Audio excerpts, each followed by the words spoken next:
দেখেন চুলে রোগীর চিকিৎসা না নিয়ে কি একটা অবস্থা করছে। আপনারা একটু দেখেন যে এই যে দেখেন ফলিকুলগুলা একদম পাতলা, একদম রুটলেস হয়ে যাচ্ছে, মানে উনি কিন্তু 7 গ্রেড হয়ে যাচ্ছে। আপনি ভাই ওষুধ টষুধ ইউজ করেন নাই? না, ওষুধ ইউজ করা হয় না। এই ওষুধ না ইউজ করে যে ফলিকুলগুলো একটু দেখেন, মানে কয়টা চুল আছে এ দেখেন তো, এখানে আর এখানে অল্প কয়টা চুল আছে, এগুলো রুটলেস হয়ে যাচ্ছে। আই হাই রে, একদম সিল্কি ডোনার, মানে একদম পাতলা, এগুলো পাতলা হয়ে যাচ্ছে। মানে এটা বলি আমরা ডিফিউজ প্যাটার্ন বলনেস, মানে পুরো মাথা থেকে চুল পড়তেছে, সামনে থেকে চুল পড়তে পড়তে পুরো মাথা।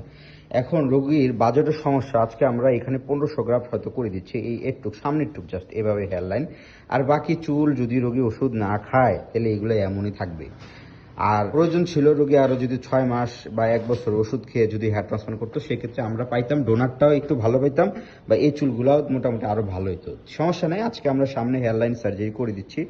আর বাকি যে হেয়ার আছে রোগী, যে আমি চুলে যে হাত দিতেছি, বিশ্বাস করেন চুলগুলো একদম পাতলা পাতলা মনে হচ্ছে, মানে একদম নরম মনে হচ্ছে, যে চুলগুলো টান দিলেই এই যে উঠবে।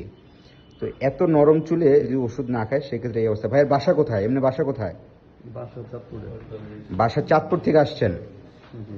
আচ্ছা, এই যে একটা কন্ডিশন, কত একটা খারাপ কন্ডিশন হয়ে যায়। বয়স কত আপনার? 30। 30 বছর।